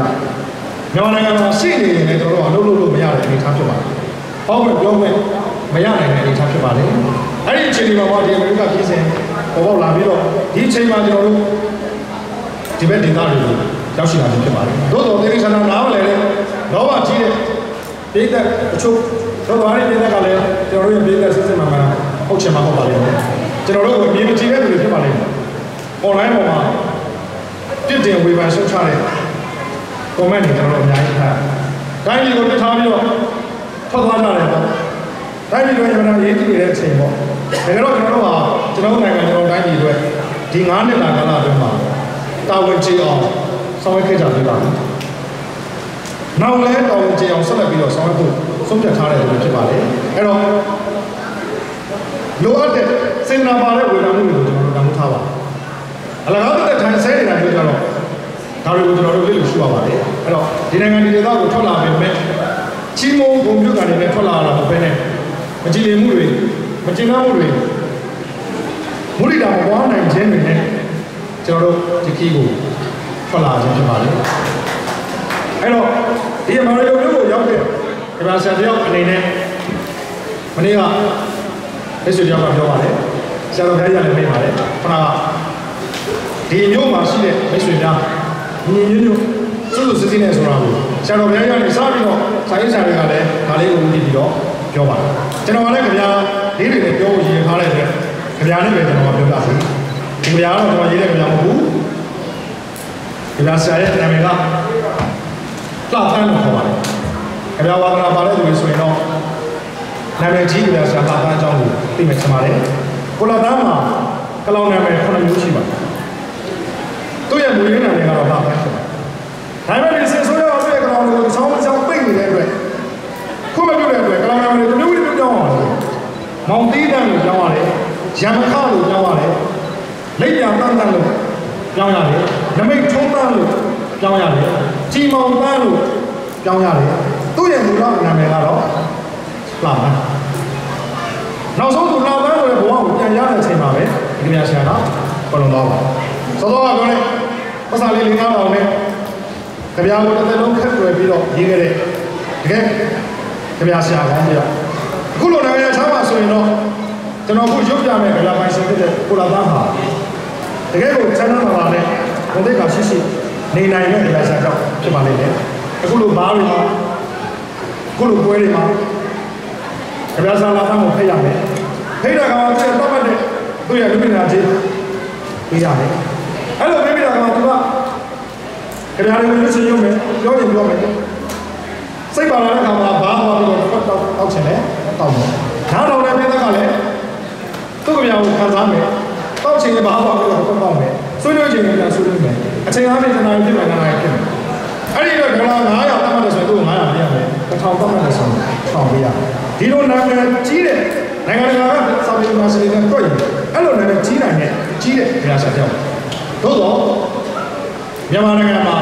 ဆက်အာဏာရှင်များကပေးတဲ့ဝယ်လူပုံမှုကတော့မကြာခဏဖမ်းပြီးတော့ထောင်ချခြင်းပါအဲ့ဒီကြားထဲကလည်းကလာစာလာကကြပြာပေါင်းများစွာစက်တက်ဆိုလို့ရေးသားခဲ့ပါတယ်ဒီကြပြာလေးကတော့သောကပြောတဲ့အကြောင်းအရာတွေနဲ့တိုက်ခိုက်နေနိုင်တဲ့ကြပြာလေးပါကြပြာရဲ့ကောင်းတဲ့ကညီကိုမောင်နှမများဒီကနေ့ဆရာတော်ဘုရားကြီးစပြီးတော့ကျွန်တော်နောက်ဆုံးပြောတဲ့အထိအားလုံးဟာစိုးစင်းကြီးညီညွတ်ညွတ်နဲ့ကိုတိုင်းပြည်ကိုနိုင်ငံကိုလူမျိုးအတွက်ဆောင်ရွက်စေခြင်းနဲ့စိတ်စေတနာနဲ့ပြောတဲ့စာပေဆိုလေးပွဲလေးဖြစ်မယ်လို့ကျွန်တော်ကယူဆပါတယ်။ကြပြားရဲ့ကောင်းစဉ်ကညီအကိုမောင်နှမများတိုးတိုးမကန်စစ်စစ်ကွာလာလာပူမှာကားစီစစ်စစ် ရန်ကုန်မှာပကြီးပဲရေးရေးကို့သွေးအမျိုးအစားကိုသိရမယ်ဒီကဗျာလေးတောင်းထဲမှာခင်ဗျာဆိုင်ဘဝပါဝင်တယ်ကောလာလမ်ပူမှာဒီကဗျာဆရာကကားရင်စေးတဲ့လုပ်ခဲ့ပုံပါတယ်အခုခင်ဗျာပိုင်ရှင်တဲ့ကိုလာသားလေးမလေးရှားမှာကားရင်စေးတဲ့လုပ်ခဲ့ပုံကျွန်တော်ဘာရင်တော့အိုက်ဒိုမကိစ္စဆိုတော့ကျွန်တော်ကြားလို့ရတယ်အိုက်ဒိုမကိစ္စအိုးတိုက်နဲ့ကဗျာစေးသို့တော်အဲ့ဒီအိုးတိုက်နဲ့ကဗျာစေးတဲ့ကိုခင်ဗျာတရက်ကိုသိန်းမှတော့ရတဲ့အခါကျတော့ဝဲစားတော့သိန်း150ပေးပြီးတော့ကျွန်တော်တို့လုပ်ကြတယ်ဒီနေရာမှာမှတ်မိတဲ့စကားလေး last week မှာကျွန်တော်တို့ကပ္ပိယကြီးရဲ့မိတ်ဆွေဖြစ်တဲ့ညီတယောက်ဖြစ်တဲ့အိမ်မှာကျွန်တော်တို့နေရပါအဲ့ဒီမိတ်ဆွေနဲ့အော်စတြေးလျမှာရှိတဲ့အကိုနဲ့လည်းကျွန်တော်တို့ခင်းရတယ်အဲ့တော့အဲ့ဒီအိမ်မှာလောလောနဲ့အခုနေရင်းနဲ့ဗမာပြည်သားဖြစ်တဲ့ကမ္ဘာလောလောကမင်းပူစားလို့ရတယ်ငပိကျော်ချင်မောင်ကျော်အဆုံးရှိတယ်လင်မယားနဲ့ကားလည်းမရှိဘူးကားနဲ့မောင်းဝင်လာတဲ့အခါမှာကလိုလေးတစ်ခုလေးနဲ့ခါကျတော့ကားဆိုတော့ကအလိုလိုပွတ်သွားတယ်ဒါရီကတော့ပုံနဲ့ကောင်မဆန်းဘူးပေါ့ကားလည်းမစင်းအိမ်ရလည်းတကယ်ပေါ့အဲ့တော့ဒီမိတ်ဆွေကဘယ်မှာလုပ်လို့လဲဆိုတော့ဆောင်းပေါက်ဆိုင်မှာလုပ်လို့တယ်ပြောပါတယ်အလုပ်လို့ဗျာကိုရှိတော့ဆိုတဲ့စကားလုံးကဒီနိုင်ငံမှာတိုက်ရိုက်ချွေးကြနေတာကိုကျွန်တော်ပြောချင်တာပဲသူ့ရဲ့မျိုးမျိုးတဲ့အမကဘာလုပ်လဲဆိုတော့လေစိတ်မှာတရှင်းဝန်ထမ်းလို့ပြောပါတယ်မြန်မာနိုင်ငံမှာအဲ့ဒီနာမည်ကိုကြားရင်နှာခေါင်းရှုပ်ပြီးတော့ညောင်းအောင်ကျုပ်ပြီးတော့ကြည့်လိုက်မယ်အမျိုးဆက်ဆံမယ်အမျိုးဘာလို့လဲဆက်ပါစားဘာလို့လဲအရှင်းဒါပေမဲ့ဒီနိုင်ငံမှာလို့လာတယ်ဟေဘောကကားလို့စင်ဇနီးတယ်ကကားလို့စင်တယောက်ကညတယောက်ကနေကျွန်တော်လမ်းနောက်ပါခင်ဗျားတို့ဘယ်အချိန်ပေါင်းလို့ဆိုတော့မပြောပြဘူးလေကျွန်တော်နောက်ပါခင်ဗျားတို့ဘယ်အချိန်ပေါင်းလို့မပြောပြဘူးလေအဲ့ဒါကိုဆိုပြီးတော့အလုပ်လုပ်ကြတယ်ကျွန်တော်နိုင်ငံမှာဆိုရင်ကဲ့ရဲ့ခံရမယ်လုပ်နေတာသူတို့နိုင်ငံမှာတကယ်ကိုအလုပ်ကိုမရှိတော့ကိုယ့်ရဲ့အလုပ်ကိုတာဝန်ကျအောင်လုပ်တဲ့သူဟာလူကောင်းတယ်တန်ရှင်းလုပ်တဲ့သူကကိုယ့်ရဲ့တန်ရှင်းလုပ်ကိုကောင်းအောင်လုပ်နေတယ်သာတော့ပဲလုပ်တဲ့သူကကိုယ့်ရဲ့ခဏတာဝန်ယူမှုလို့တာဝန်ခံမှုကျွန်တော်နိုင်ငံမှာနိုင်ငံရေးသွားတယ်ခဏခဏပြောလို့ရှိတယ်ဒီနိုင်ငံမှာခဏခဏမပြောဘူးတော့လုံးဆရာရှိတဲ့လုပ်ကိုတာဝန်ကျအောင်လုပ်နေတယ်အဲ့ဒီအချိန်မှာညဘက်မှာခဏကပ္ပိယကြီးရဲ့ကျွန်တော်ရဲ့အဲ့ဒီမိတ်ဆွေတွေထိုင်ပြီးတော့စကားပြောတဲ့အချိန်မှာကျွန်တော်တို့ထဲမှာပေးတဲ့လက်ဆောင်တွေရှိတယ်ပေါ့ခဏငွေကြေးတစ်စုံတရာလည်းပါတယ်ပေါ့အဲ့ဒီမှာငွေကြေးလေးတွေကိုကျွန်တော်တို့တတ်မှတ်ရပါတယ်စာအုပ်ရောင်းတာကဘာပေါ့အလူငွေရဘာပေါ့အဲ့လိုလုပ်တဲ့အချိန်မှာကပ္ပိယကြီးကဥဆောင်ပြီးတော့စကားလေးကိုပြောပါတယ်ဆရာကြီးတွေဒါကိုမြန်မာနိုင်ငံမှာဆိုရင်ကဘာခေါ်လဲတဲ့ပတ်စံကိုကြည့်ပြီးတော့ဘာခေါ်လဲအော်မြန်မာနိုင်ငံမှာဆိုရင်ညံမှုစောတာဟောလို့မြန်မာနိုင်ငံမှာဆိုရင်ကြတယ်ပြပြီးတော့ဟောပြောတယ်အဲ့ဒီပဲဘာလို့လဲညံမှုစောတာအဲ့ဒီအချိန်မှာတော့မိတ်ဆွေရုပ်တရက်ပြောရတဲ့စကားဗမာစိတ်နဲ့တွေးမယ်ဆိုရင်စိတ်ဆိုးလို့ရတယ်နော်ဒါပေမဲ့ကျွန်တော်စိတ်ဆိုးဘူးအဲ့ဒီစကားကိုကျွန်တော်လောက်ခံတယ်မိတ်ဆွေကပြောညံမှုစောတာဆိုစကားကိုကျွန်တော်လောက်ခံတယ်ဘာလို့လဲဆိုတော့ဆရာတို့ညံမှုကျွန်တော်မလို့ချင်ဘူးအမှားပြီးတော့ဆိုတော့စိတ်ဆိုးစရာကောင်းတဲ့စကားလုံးလေးပြအဲ့အမေရိကန်မှာရောက်နေတဲ့စကားနဲ့ပြောတော့ကျွန်တော်ချက်ချင်းလားလေဟုတ်တာပေါ့ကျွန်တော်တို့ညံတော့မလို့ဘူးသူတို့လိုနေတာကျွန်တော်တို့ညံမဟုတ်ဘူးကျွန်တော်တို့ရဲ့ခံစားမှုကျွန်တော်တို့ရဲ့မလို့ဆိုတော့ကျွန်တော်တို့တော်နေတာမဟုတ်ဘူးလေသူကဒီနိုင်ငံကိုရောက်တော့ဒီလိုအတွေးလို့ချက်ချင်းရလို့သူကကျွန်တော်ကိုမစုံတရားထိခိုက်ပါစေတော့ဆိုတော့သဘောနဲ့ပြောတာလည်းဟုတ်ဘူးရိုးရိုးလေးပြောကြားရတယ်ကျွန်တော်ကလည်းရိုးရိုးလေးပဲခံယူလိုက်ညံဘူးတော့ဆိုတော့ကျွန်တော်ခံစက်ညံတော့မလို့ကျဘူးဟာကောင်းတယ်ညာလေချိန်တယ်ဒါပေမဲ့ကျွန်တော်နိုင်ငံမှာတော့ဖြစ်လာဘူးညံဘူးစော်ကားလို့သုံးပါလေဒါလို့ခင်ဗျားတို့ကလည်းကျွန်တော်လက်ခံပါလေဟုတ်တာဟောလို့ကျွန်တော်တို့မလုပ်နိုင်တဲ့လုပ်တွေကိုဆရာတို့လုပ်နေတယ်ကျွန်တော်တို့ကနေလာတဲ့နိုင်ငံမှာဆရာတို့ကနေပြီးတော့ဒီလုပ်တွေကိုလုပ်နေတဲ့အတွက်ကျွန်တော်တို့ကဆရာတို့ကို appreciate ဂုဏ်ပြုတာကျွန်တော်တို့မလုပ်နိုင်တဲ့လုပ်တွေကိုလုပ်ပေးတဲ့အတွက်လေးစားစွာနဲ့ကျွန်တော်တို့ဒီနိုင်ငံကိုခေါ်ပြီးတော့ဒီလိုမျိုးကိုဆောင်ရတာပါတဲ့သူပြောတာဟာအင်တာ reasonable ဖြစ်ပါအကျိုးကြောင့်ညီညွတ်ပါဟုတ်တယ်ကျွန်တော်တို့ညံနေလို့ဘလို့ပါဘူးသို့တော်ကျွန်တော်တိုင်းနိုင်ငံမှာတော့ကျွန်တော်တို့ညံနေအောင်အထိုက်လေးတော့ကြီးလက်တော့ရတယ်ဘယ်လိုကောင်းလို့လဲအ မေရိကန်ကိုရောက်နေတဲ့မိတ်ဆွေများအတွက်တော့လုံမှာမဟုတ်ဘူးသူပြောတဲ့စကားကောင်းပါလေကျွန်တော်တို့မနေနိုင်တဲ့နိုင်ငံမှာကျွန်တော်တို့မလုပ်နိုင်တဲ့အလုပ်တွေကျွန်တော်တို့လုပ်ချင်ပါရက်နဲ့မလုပ်နိုင်တဲ့အလုပ်တွေကိုဆရာတို့ကအနစ်နာခံပြီးလုပ်ပေးနေတဲ့အတွက်ကျေးဇူးတင်တယ်အဲ့ဒီအတွက်ဒါကိုကျွန်တော်တို့ကဘယ်လိုပြောရမလဲလက်ဆောင်အဖြစ်ဂုဏ်ပြုတဲ့သဘောပါကျွန်တော်သဘောကျတယ်ဒါလေးကစကားဆက်လို့ဆိုတော့ခင်ဗျားဆရာကပြောတာလေးကိုစနေတယ်တိုးကျုံမှာပကံပဲစစ်စစ်ပေါ်လာလာမှာကားကြီးပဲစစ်စစ်ရန်ကုန်မှာပကြီးမင်းကြီးကြီးအဲဒါလည်းတော့သူ့ပေါ်နေလာသူ့ရဲ့အကူကပကြီးမောင်လုံးဆိုတာပကြီးဆရာပါမဂ္ဂဇင်းတွေမှာ illustration လို့ခေါ်တဲ့တေးဥပုံဆိုတဲ့ပကြီးဆရာဒီကိုနှစ်ယောက်အသက်ကလည်းမပေါ်ဘူးတနေ့ချောင်းနဲ့ချောင်းတော့ဖြစ်မယ်ထောင်ကြတော့လည်းအတူကြတယ်ဒီညီကိုနှစ်ယောက်အတူပေါ်ပကြီးဆရာကိုသွေးမျိုးအစားကိုပြရတယ်တို့ကြိုးပါကစစ်စစ်ကွာလာလမ်ပူမှာကားရီစစ်စစ်ရန်ကုန်မှာပကြီးရေးရေးကိုသွေးအမျိုးအစားကိုသိရတယ်အဲ့တော့ကျွန်တော်ဒီအမေရိကန်မျိုးကိုရောက်နေတဲ့ကျွန်တော်ချစ်ခင်တမ်းမိုးထားတဲ့မိတ်ဆွေတွေကိုပန်ကြားလိုလာတော့ဘယ်နိုင်ငံကိုရောက်ပြီးကျွန်တော်တို့ဘာလုပ်တယ်ကိုပဲလုပ်ပါကျွန်တော်တို့ကိုသွေးမျိုးစားတော့ကိုသိဖို့လုပ်မယ်နော်ကိုသွေးမျိုးစားတော့ကျွန်တော် ABO ABO ရဆိုတော့တာမန် classification လုပ်တာကိုဆိုတော့မဟုတ်ပါဘူးအမိနိုင်ငံကနေပြီးတော့ထွက်ခွာလာတဲ့နိုင်ငံသားတွေတွေ့ဇာတိပုံညာဘုံမာနဆိုတဲ့ဇာတိကိုချစ်ခင်ဆွဲလာတဲ့တာမန်ထားတဲ့စိတ်ဓာတ်ဒီသွေးကိုကျွန်တော်ဆိုတာဘယ်လိုအခြေအနေမျိုးတွေကိုသွေးမျိုးစားကိုတော့ကိုသိရမယ်သိကြတယ်ကျွန်တော်ကဘယ်နည်းနဲ့မှကျွန်တော်အမေရိကန်သွေးမဟုတ်ဘူးအမေရိကန်နိုင်ငံသားဖြစ်ချင်ဖြစ်သွားမယ်ဒါပေမဲ့ကျွန်တော်အမေရိကန်မဟုတ်ဘူးကျွန်တော်တို့မြန်မာပြန်လာချင်းနေမကောင်းတဲ့လို့ကျွန်တော်ပြန်သေးဘူးချင်းနေကောင်းတယ်ကျွန်တော်ပြန်ဒီနိုင်ငံမှာလို့ချင်းနေမျိုးအဲ့တော့ရောက်လေရနိုင်ငံတိုင်းမှာတွေ့တဲ့မိတ်ဆွေတွေကျွန်တော်တို့ဘာပြောလဲဆိုတော့ကိုကြီးလေးတို့နဲ့နောက်ပွဲတွေမှာကြုံရင်ထည့်ပြောရတယ်ကျွန်တော်တို့အခုလိုတိုင်းပြည်ရဲ့ချောင်းကိုထွက်ခွာလာတာဟာထွက်ချင်လို့ထွက်လာတော့မဟုတ်ဘူးရတယ်နောက်ဆုံးပုံပြောလိုက်အခုဒီမှာရနေတဲ့ဒုက္ခလာစာတွေရဲ့တဝက်တော့ပေးနိုင်ရင်ကျုပ်တို့နိုင်ငံကျုပ်တို့ကအပြေးပြန်လာတဲ့လူတွေခဏတော့ရုံပါတယောက်ကဆိုတော့ပြင်းထန်တာပြောပါပြင်းထန်တာဆိုတာကျွန်တော်ရန်တွေ့တာမဟုတ်ပါသူ့ရဲ့ခံစားမှုပတ်စံလို့ကျွန်တော်တို့လည်းဒီနိုင်ငံကိုလာနေတာမဟုတ်ဘူးကြာပတ်စံလည်းအထိုင်းရောက်တော့လူလာဖို့များတယ်အဲ့တော့ဒီမှာရတော့မပေးနိုင်ရင်ဒီမှာရတာရတဝက်တော့ရရင်ကျုပ်တို့အပြေးပြန်လာဟုတ်တယ်ခဏတော့ပြောတော့ကျွန်တော်နားလည်တယ်ခုတော့ကျွန်တော်နိုင်ငံမှာဒီတဝက်ရဖို့နေနေတာကတနေ့လောက်လာတာ၄တော့ကလေးတွေလုံသွားတွေလိုချင်တာ၄တော့အစိုးရကဂျားဝင်ပြီးပွဲစားလုပ်ပေးတာက3000နဲ့600လုပ်ငန်းရှင်တွေကပေးနိုင်တဲ့နှုန်းက2500လောက်သားတွေလိုချင်တာက4000အစိုးရကဂျားဝင်တာက3600တကယ်ပေးမဲ့အလုပ်ရှင်တွေသတ်မှတ်တာက2500တရားမှာ2500ဆိုတော့ဘယ်လောက်လောက်ရမလဲကျွန်တော်တို့ဖတ်ကြည့်လို့ရအောင် overtime တော့ပေးတယ်လောကလာဆိုတနာယူတရားလို့ပါအဲ့ဒီအချိန်တော့ပဲအမှန်တော့ပြည့်ပြည့်ထင်ထင်ရှိတဲ့ဝင်းနေစရာကောင်းတဲ့ဖြစ်ဖြစ်ဒီအမေရိကန်နိုင်ငံက KFC ဟုတ်တယ်နော် KFC ကဘာလဲ Kentucky Fried Chicken KFC ဒီမှာလည်းဟောစားပြီးတော့ပဲလားကျက်ကျော်တုံးပါတယ်ဘွဲကို3000နဲ့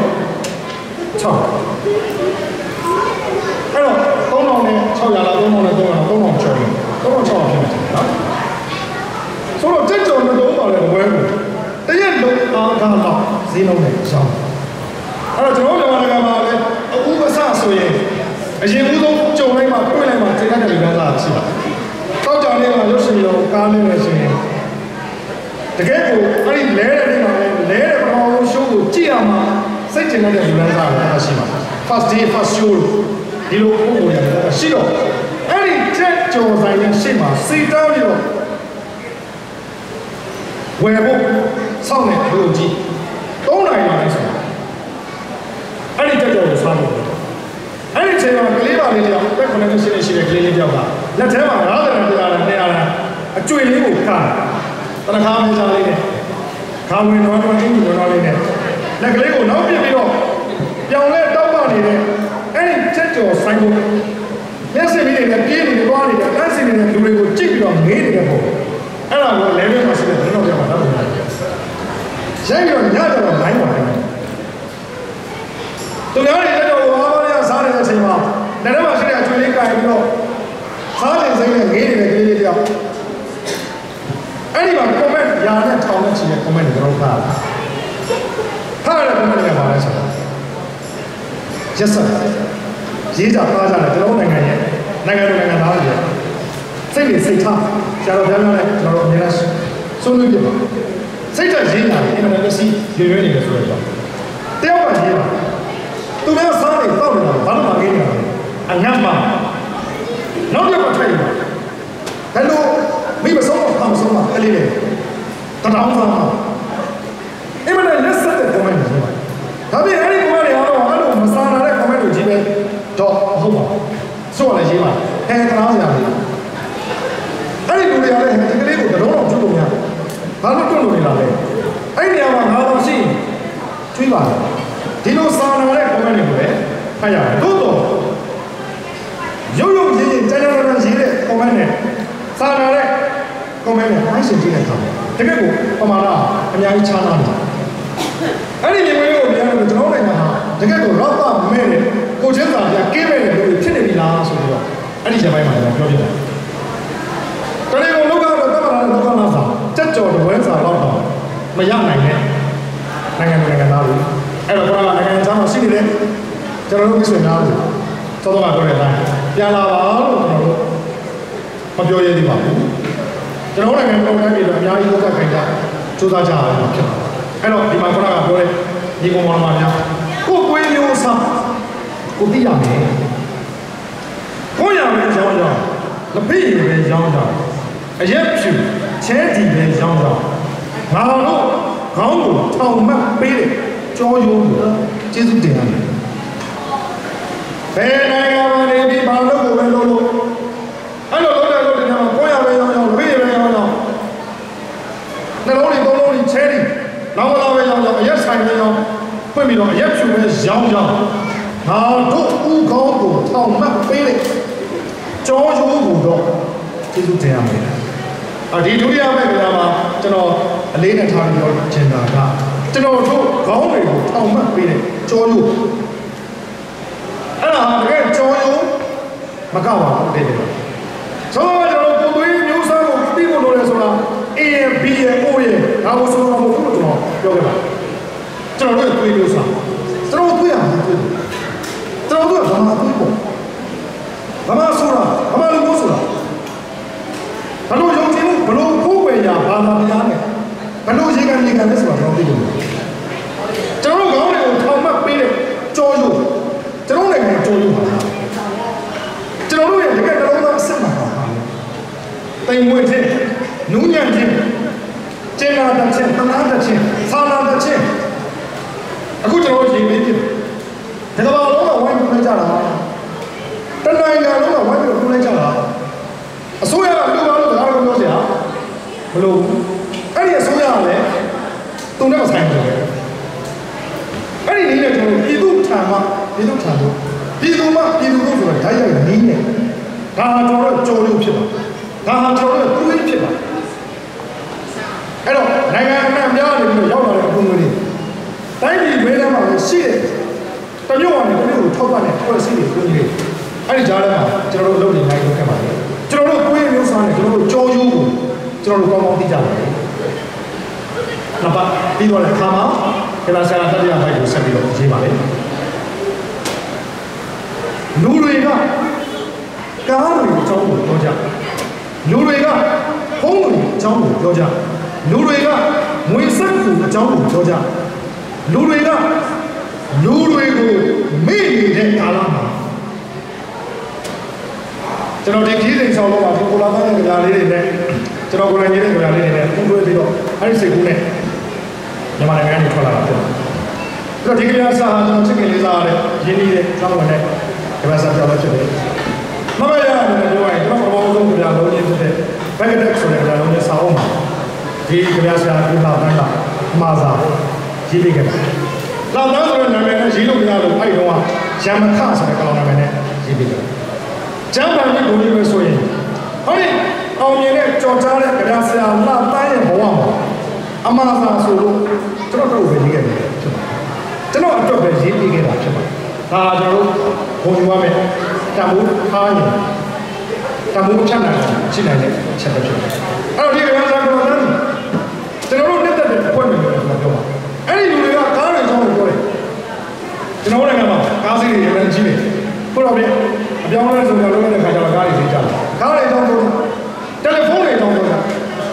ကျွန်တော်တို့ရှိတော့တယ်လီဖုန်းလေးကျွန်တော်မျက်မှန်လုံးနဲ့ခိုင်ပါတယ်ဘာဖြစ်လို့လဲဆိုတော့15သိန်းတယ်တယ်လီဖုန်းကိုကျွန်တော်25သိန်းပေးပြီးဝယ်ထားတာဖြစ်တယ်အဲ့ဒီ15သိန်းတဲ့ဖုန်းကို25သိန်းနဲ့ဝယ်တဲ့အခါမှာကျွန်တော်မှပတ်စံပြည့်စုံလို့မရှိပါဘူးကျူရှင်လုပ်ငန်းနဲ့ဘောလုံးလုပ်ငန်းကိုလုပ်တဲ့အတွက်တယ်လီဖုန်းတော့မဖြစ်နေလို့တဲ့အတွက်50တိုးတဲ့ပတ်စံကိုရှာပြီးတော့ဝယ်ရတယ်50တိုးတဲ့ပေးရတဲ့အတော့အမီတလားကို9000နဲ့သိန်းသားမှာဆောင်းရတဲ့ပေးရပေါင်းလိုက်ရင်ဒီဖုန်းပါ350တော့ကုန်ခဲ့တဲ့တယ်လီဖုန်းလေးဖြစ်ပါတယ်တော့ဒီကနေ့ချိန်မှာတော့ကျွန်တော်တို့စိတ်ကပ်ကို1500နဲ့ရပြီဆိုတော့အခြေအနေမျိုးတော့ဖြစ်လာပြီလူတွေကကားတွေအကြောင်းကိုပြောကြလူတွေကတယ်လီဖုန်းအကြောင်းကိုပြောကြ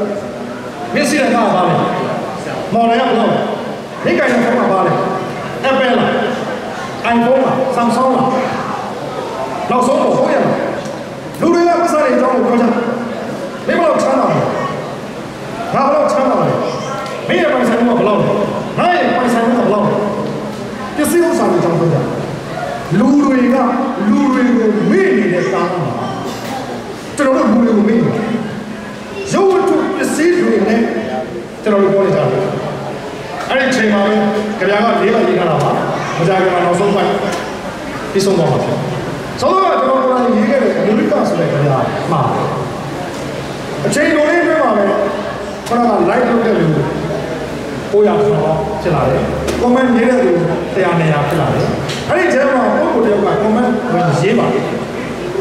စိတ်တလုံးဆိုတာပါဆိုတာနိုင်ငံကရေးပါတယ်ကျွန်တော်နဲ့တကယ်လို့မဟုတ်ဘူးသို့တော့ဝင်ရေးလို့ရတယ်ဘာရေးလဲဆိုတော့အမေရိကရဲ့ရုပ်ဝတ္ထုပစ္စည်းတိုးတက်တာတွေကိုပဲကြည့်ပြီးတော့မပြောပါနဲ့စိတ်ဓာတ်ပိုင်းဆိုင်ရာရုပ်ရင်းပစ္စည်းတော်တွေကိုလည်းမြင်အောင်ကြည့်ရပါကျွန်တော်ရေးထားတဲ့ကြပြာကကျွန်တော်ဆိုလိုတာကအဲ့ဒါလေးကိုကျွန်တော်ဆိုလိုတာမဟုတ်ဘူးတိုင်းပြည်ပဲတနည်းအားဖြင့်ဒီမှတ်ချက်ရေးတဲ့သူဟာကျွန်တော်ဆိုလိုတဲ့ကျွန်တော်တို့ရှိရတဲ့ကြပြာနဲ့တိတ်ပြီးတော့ရင်းနှီးပုံမရဘူးတို့တော့ကိုယ်လိုရေးလိုက်တဲ့ကျေးဇူးတင်ပါပြောစရာဆိုတဲ့စကားကျွန်တော်မှရလာတာပေါ့အဲ့တော့စိတ်ပိုင်းဆိုင်ရာပျက်စီးကြိုးရင်းမှုဆိုတာအမေရိကန်နိုင်ငံထဲမှာရှိမှာမဟုတ်ဘူးလေနိုင်ငံထဲမှာစိတ်ပိုင်းဆိုင်ရာပျက်စီးမှုဆိုတာရှိပါတယ်တို့တော့ရုပ်ဝတ္ထုပစ္စည်းတွေတိုးတက်လာတာစိတ်ပိုင်းဆိုင်ရာတောင်းတခိုင်မာမှုကနေဆက်ဖြစ်လာတာဟုတ်လားကျန်တော့ဗျာကြီးတဲ့ကျွန်တော်လည်းဆွေးနွေးပါရှင်ဗျာတပည့်တော်တို့နိုင်ငံတော့ဘုရားကြောင့်ပြောတာလည်းတပည့်တော်နိုင်ငံပဲဗျာပေးလိုက်ရတယ်သီလလေဟောလိုက်ရတယ်တရားလေရှင်ဗျာမိတ်ကလေးပဲဗျာ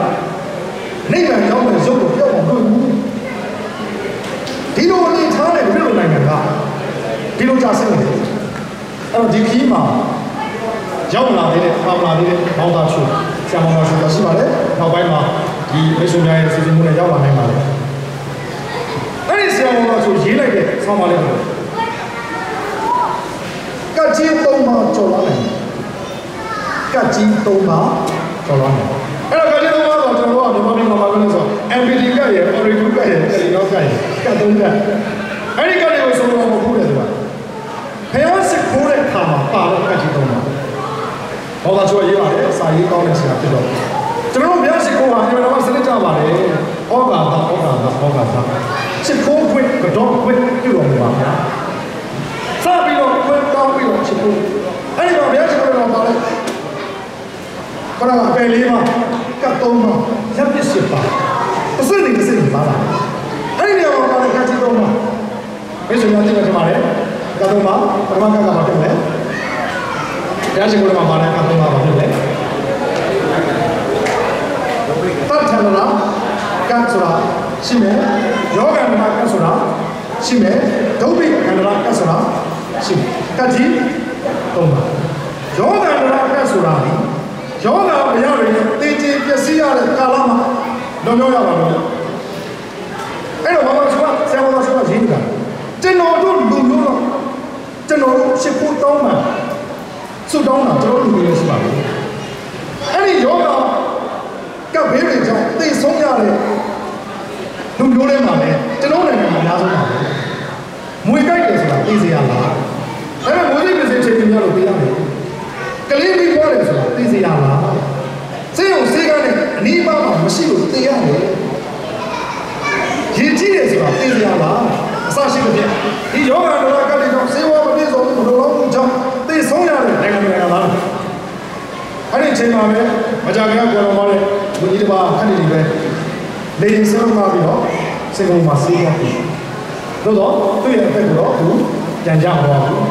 ဘုံသိက္ခာမဲ့တယ်ပြည်သူလူထုရဲ့အမုန်းတရားတွေနဲ့ပဲသူကနောက်ဆုံးပြန်သွားတယ်အဲ့ဒီချိန်မှာပြည်သူလူထုအစုံတရားဖြစ်ရင်အားကိုးစရာစေုံစေတာရှိဘူးနိုင်ငံတော်ရဲ့လူကြီးတွေကတော့နိုင်ငံတော်ရဲ့ဘာသာဝင်နဲ့ထင်တယ်လို့ဆောင်ရကြတယ်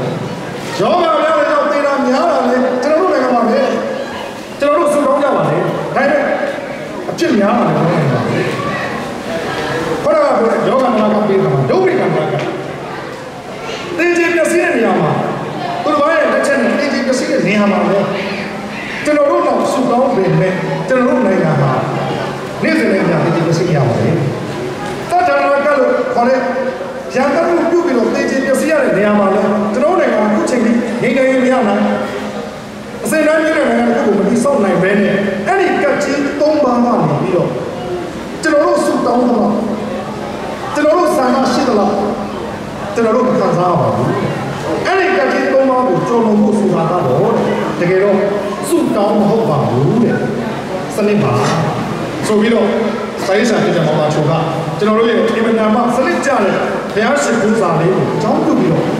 ကျွန်တော်တို့ဟာဒီလိုနှလုံးသားနဲ့ဒီလိုရှိခိုးရတယ်ဒီလိုပူဇော်ရတယ်ဒီလိုစိတ်နဲ့စိတ်ထားတွေနဲ့နေကြပေမဲ့လို့ဒီကတိတော်မရဲ့ဓာတ်ကိုမကောင်းတဲ့စနစ်အောက်မှာနေရတဲ့အတွက်ရင်ဆိုင်နေရပါတယ်ဆိုပြီးတော့ဆောင်းပါချိုကရေးတော့ပါတယ်အဲ့ဒါကခဏပြောတယ်ကတိတော်မတော်ပါရေးဆိုတဲ့စာလေးပါအဲ့တော့ကျွန်တော်တို့ရဲ့ကိုယ်မျိုးစာကျွန်တော်တို့ရဲ့ကြောရုပ်ကျွန်တော်တို့ရဲ့ကြောရုပ်ဟာကျွန်တော်တို့ရဲ့နိုင်ငံဗုဒ္ဓဘာသာမြန်မာနိုင်ငံသားတွေဖြစ်ပါတယ်ကျွန်တော်တို့ရဲ့ကိုယ်မျိုးစာနဲ့ကျွန်တော်တို့ရဲ့ကြောရုပ်ကိုတော့မမေ့ပြောင်းစေချင်ဘူးအဲ့တော့သောတော်ကဆရာသည်ဘယ်နိုင်ငံမှာပဲပါလို့ပြောလို့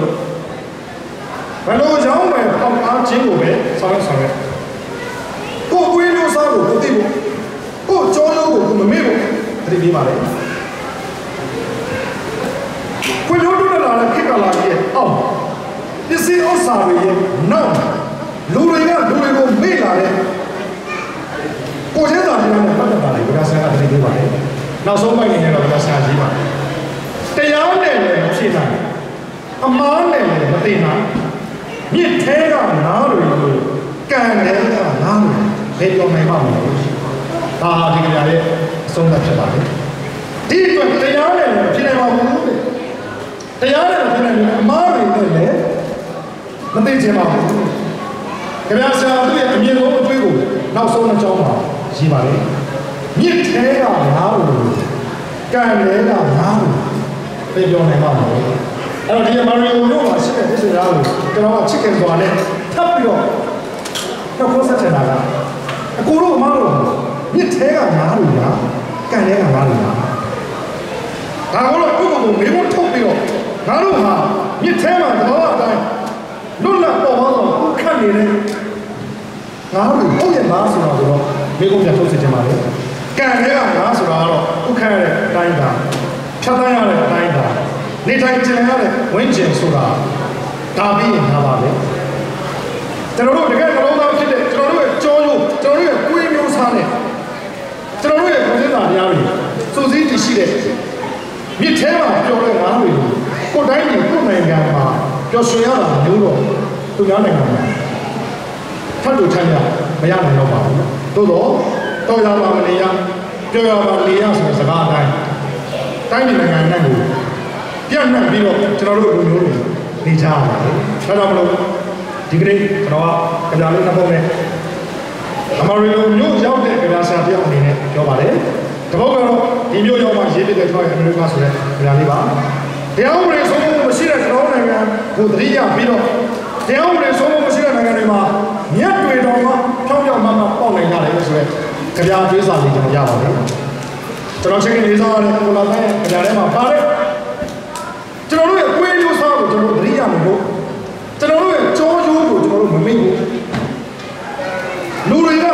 ကိုတတိယမလို့ကျွန်တော်တို့နိုင်ငံသားတွေကကျွန်တော်တို့နိုင်ငံသားတွေကိုပြန်ပြီးတော့တတိယမလို့ကံထဲမှာနေရတဲ့ငါးလူဘဝကနေမြစ်ထဲမှာလုံးလုံးလိုက်ခုခတ်ပျော်ရွှင်ရတဲ့ဘာသာတရားနဲ့အရေးအဝါပါနဲ့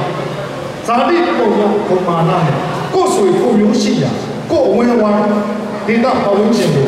အများပြန်လဲစုံစည်းပေါင်းခဲ့ရတဲ့အမရီလိုမြို့သူလူသားများဖြစ်နိုင်ကြပါစေလို့ဆန္ဒပြုနေဒီကုန်းချုပ်ကြစေ